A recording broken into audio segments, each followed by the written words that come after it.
जय हिंद दोस्तों, स्वागत है आप सभी का आरआर ग्रुप डी के साइंस के 24 मॉक टेस्ट में। तो कैसे हो आप सभी? उम्मीद है आप सब लोग स्वस्थ होंगे, मस्त होंगे और जबरदस्त तरीके से अपने एग्जाम की तैयारी कर रहे होंगे। जैसे कि आप सभी को पता है कि हम प्रत्येक मॉक टेस्ट में साइंस के मोस्ट इंपॉर्टेंट क्वेश्चन करते हैं और हमारा टारगेट रहता है 25 में से 25 मार्क्स लाने का। तो चलिए वीडियो को स्टार्ट करते हैं। उससे पहले यदि आप इस चैनल पर नए हो तो चैनल को सब्सक्राइब जरूर कर देना और वीडियो को लाइक जरूर कर देना। तो चलिए देखते हैं फर्स्ट क्वेश्चन को।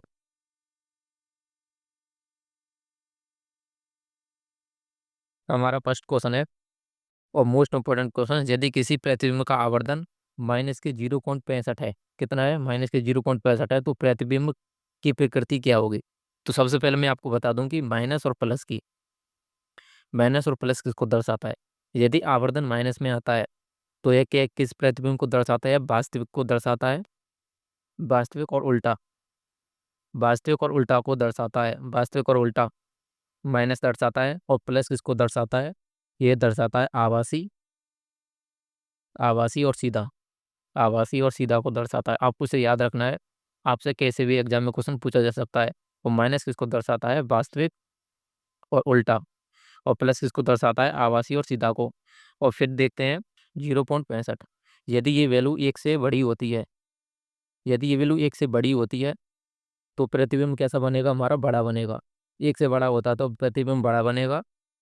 और यह वैल्यू यदि हमारी एक से छोटी होती है, एक से छोटी है, तो प्रतिबिंब कैसा बनेगा? छोटा बनेगा।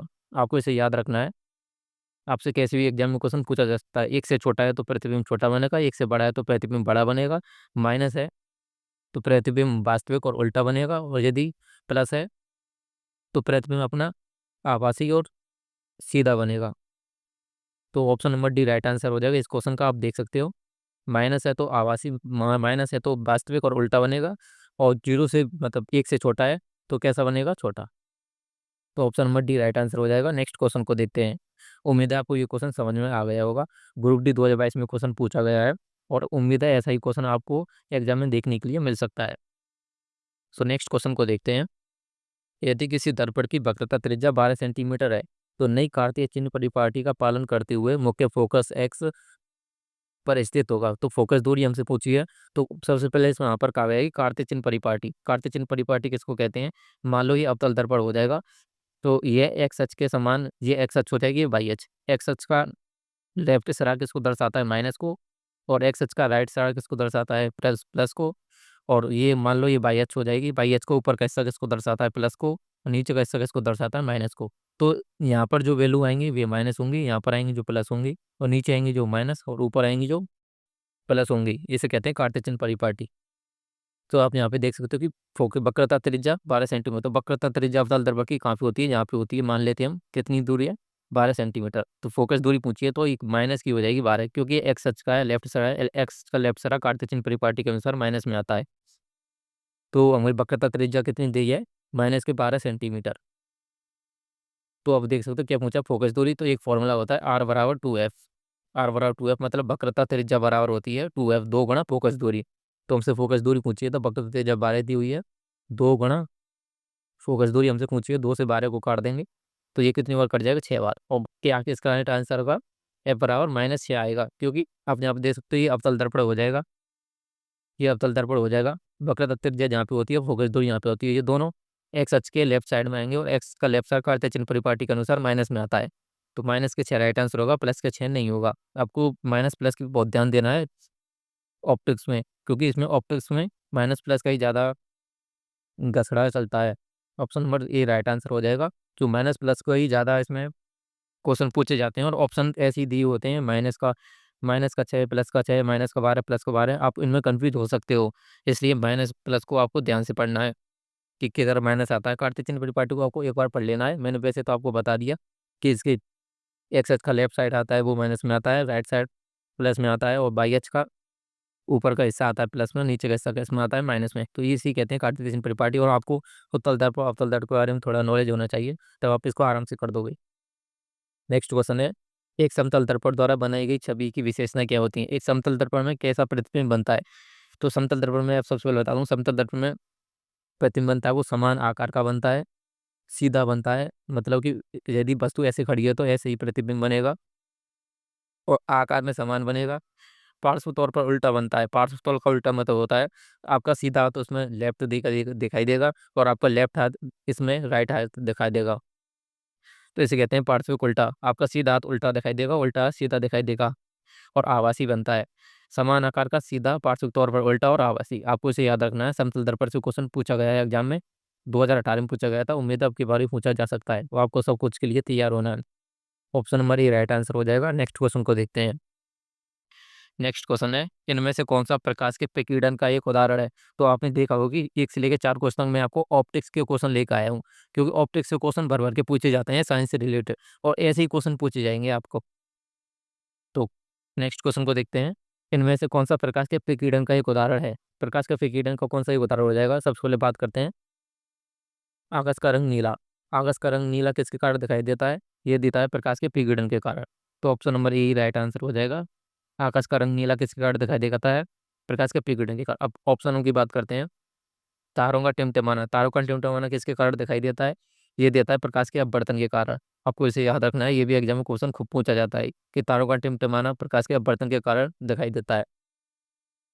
अब ऑप्शन नंबर सी को देखते हैं। सफेद प्रकाश का कांच के प्रिज्म से गुजरने पर विभिन्न रंगों में व्यक्त होना, तो ये किसको दर्शाता है, ये दर्शाता है विसरण को, प्रकाश के विसरण को, प्रकाश के विसरण को दर्शाता है।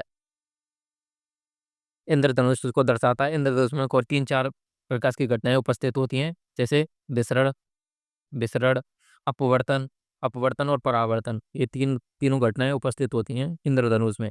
तो ऑप्शन नंबर ये हमारा राइट आंसर होगा। नेक्स्ट क्वेश्चन को देखते हैं। आपको तारोकांड टिमटिमाना इसको भी याद रखना है, क्योंकि ये भी एग्जाम में क्वेश्चन खूब पूछा गया है। नेक्स्ट क्वेश्चन है, सोनार एक उपकरण है जो वस्तुओं की दूरी, दिशा और गति को मापने के लिए अल्ट्रासोनिक तरंगों का उपयोग करता है। तो सबसे पहले तो आपको यही याद रखना है कि सोनार में किसका उपयोग किया जाता है, अल्ट्रासोनिक तरंगों का। आपको इसे याद रखना है, ये भी एग्जाम में क्वेश्चन पूछा गया था कि सोनार में किन तरंगों का उपयोग किया जाता है, अल्ट्रासोनिक तरंगों का उपयोग किया जाता है। और सोनार का यूज किसके लिए किया जाता है, पानी के नीचे की वस्तुओं को देखने के लिए। किसके लिए उपयोग किया जाता है, पानी के नीचे की वस्तुओं को देखने के लिए। Option number D right answer हो जाएगा। नेक्स्ट क्वेश्चन को देखते हैं।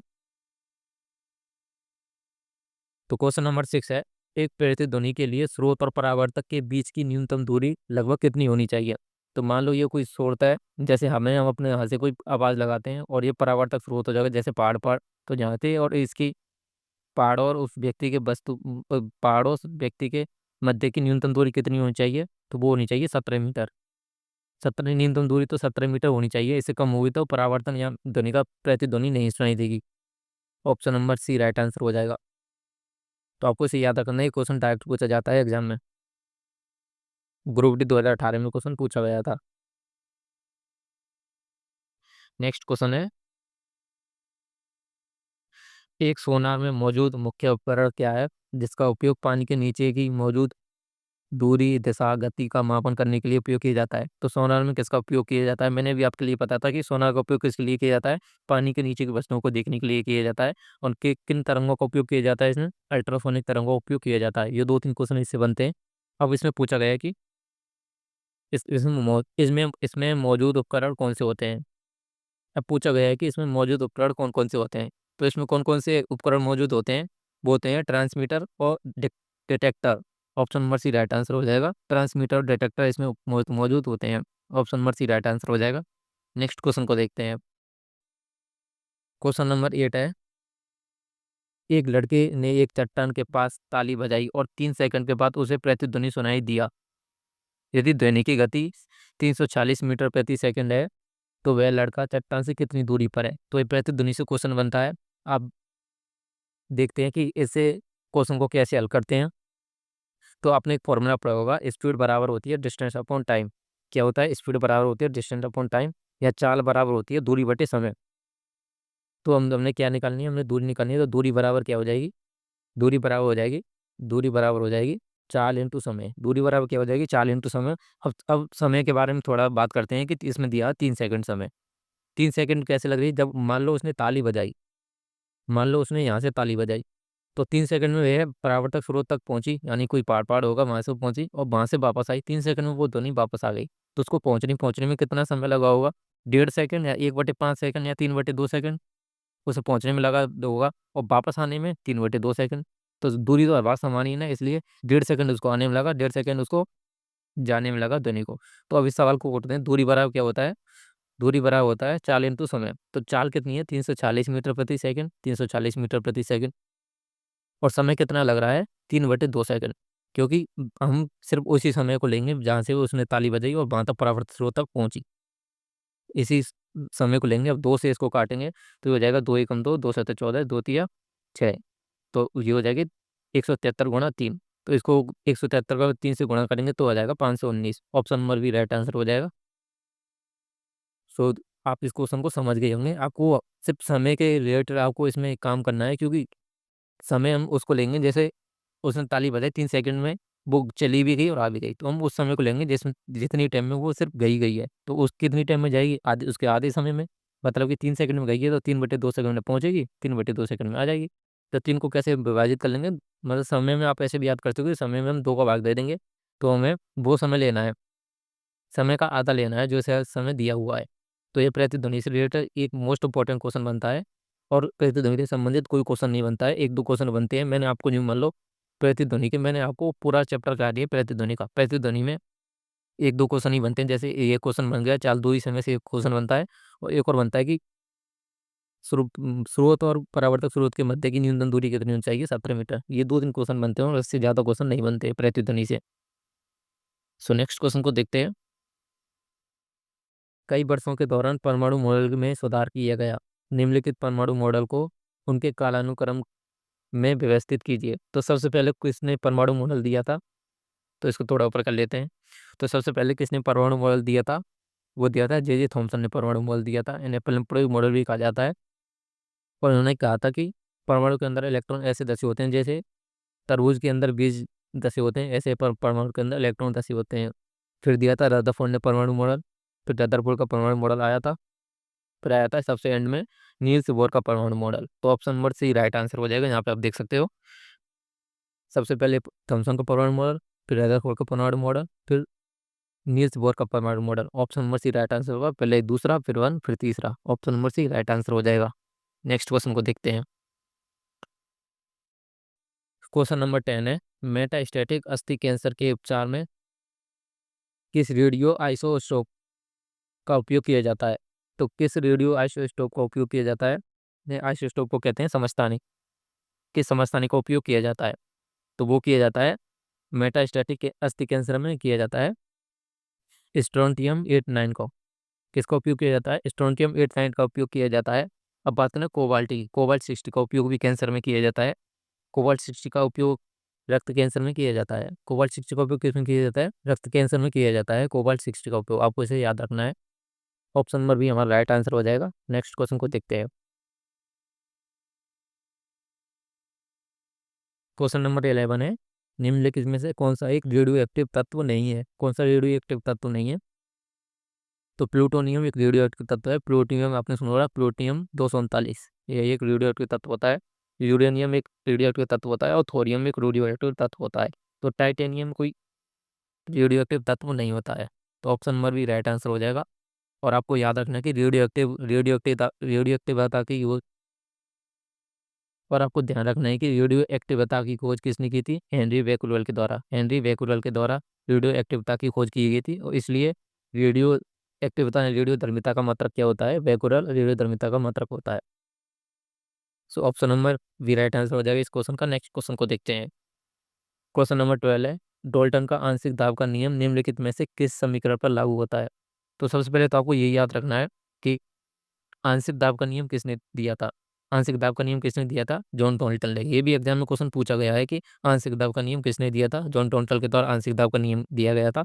और यह समीकरण किस पर लागू होता है? ये होता है कार्बन मोनोऑक्साइड और हाइड्रोजन पर। कार्बन मोनोऑक्साइड और हाइड्रोजन पर लागू होता है। Option number A right answer हो जाएगा। नेक्स्ट क्वेश्चन को देखते हैं।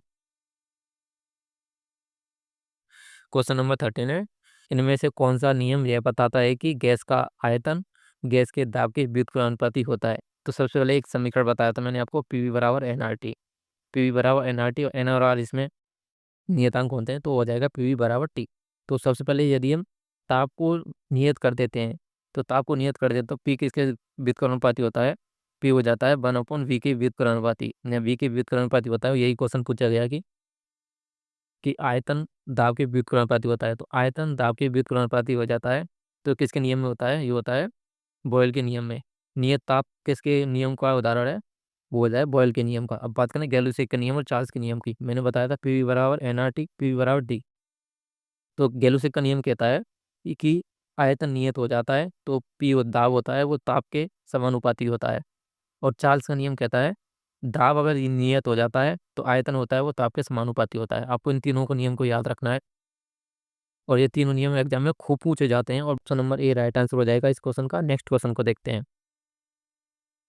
क्वेश्चन नंबर 14 है, खाली जगह इलेक्ट्रॉनों की संख्या समान होने वाले परमाणु अणु आयन होते हैं। तो इलेक्ट्रॉनों की संख्या समान होती है उनको क्या कहते हैं? उनको कहते हैं आइसो इलेक्ट्रॉनिक। आइसो इलेक्ट्रॉनिक कहते हैं जिनमें इलेक्ट्रॉनों की संख्या समान होती है। आइसोटोप किसको कहते हैं? समस्थानिकों को जिनमें प्रोटॉनों की संख्या समान होती है उनको कहते हैं isotope. Option number C right answer हो जाएगा इस क्वेश्चन का। नेक्स्ट क्वेश्चन को देखते हैं।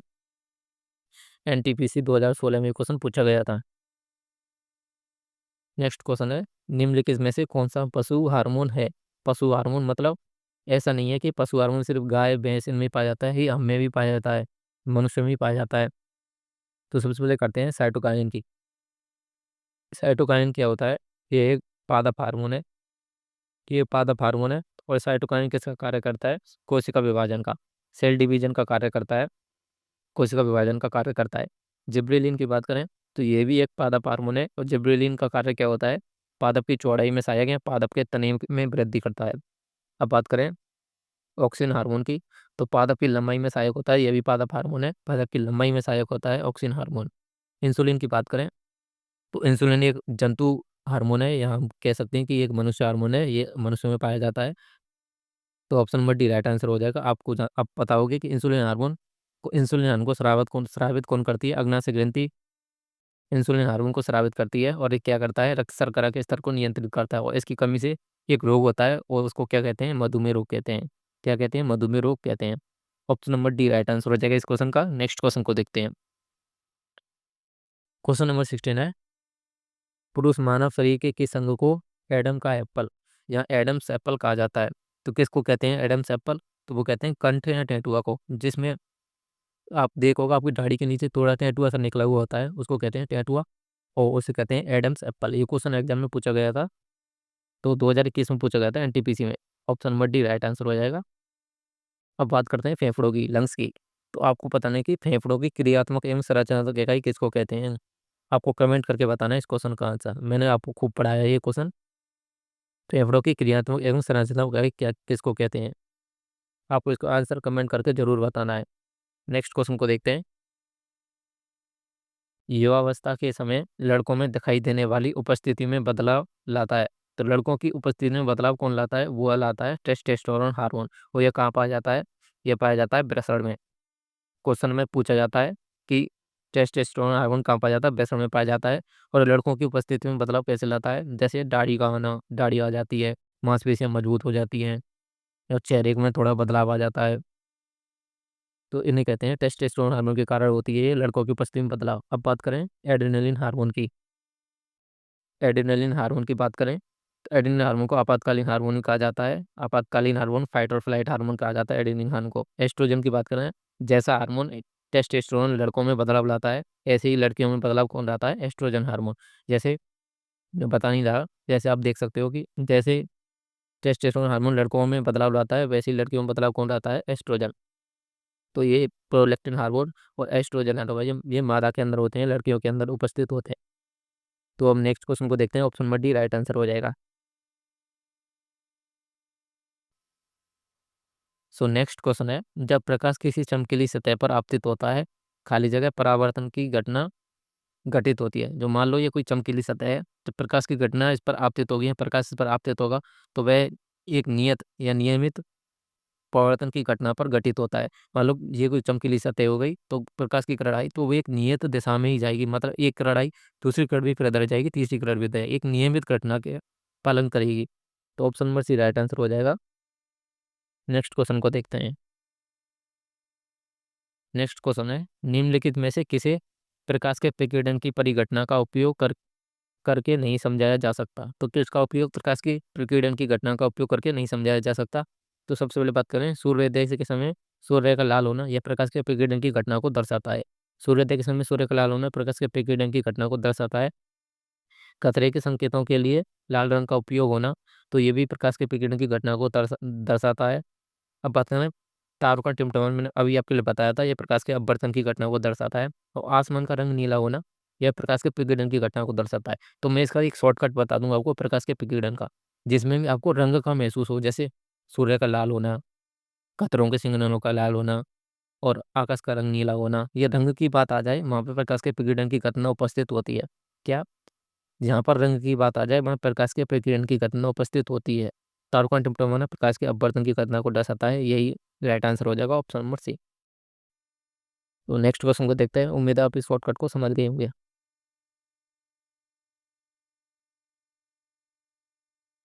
क्वेश्चन नंबर 20 है, किसी पदार्थ का अपवर्तनक हवा में प्रकाश की चाल से किस प्रकार संबंधित है? तो अपवर्तन किसको कहते हैं? अपवर्तनांक कहते हैं हवा में प्रकाश की चाल, हवा में प्रकाश की चाल अपॉन पदार्थ में प्रकाश की चाल, पदार्थ में प्रकाश की चाल, तो इसको कहते हैं अपवर्तनांक। तो option number D right answer हो जाएगा। हवा में प्रकाश की चाल अपॉन पदार्थ में प्रकाश की चाल, इसको अनुपात को कहते हैं अपवर्तनांक। तो option number D right answer हो जाएगा। अपवर्तनांक बराबर होता है हवा में प्रकाश की चाल अपॉन पदार्थ में प्रकाश की चाल। नेक्स्ट क्वेश्चन देखते हैं। क्वेश्चन नंबर 21 है, जिन पदार्थों से होकर वस्तुओं को स्पष्ट रूप से नहीं देखा जा सकता उसे क्या कहते हैं?